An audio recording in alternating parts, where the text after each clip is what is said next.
esme başım dönüyor.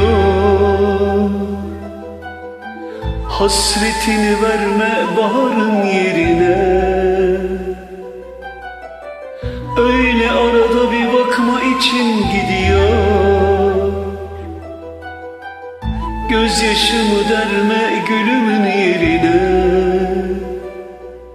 Ölüm oldu düş peşime, ecel oldu al başımı. Eriyor içim, yanıyor giderek, yine de dayanamam sana ben.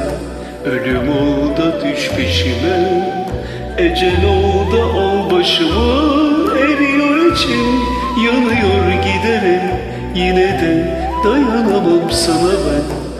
Kim bilir kaç yıl daha böyle canım yanacak. Seninle olmak var ya, yeniden doğmak var ya. Kim bilir kaç yıl daha sürgün çeker bu gönül. Seninle olmak var ya, yeniden doğmak var ya.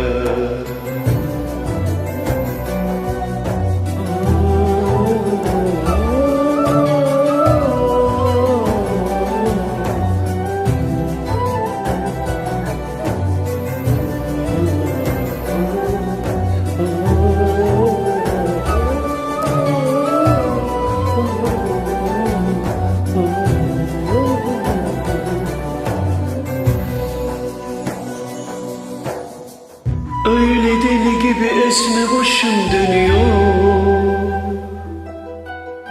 Hasretini verme baharın yerine. Öyle arada bir bakma için gidiyor. Gözyaşımı derme gülümün yerine.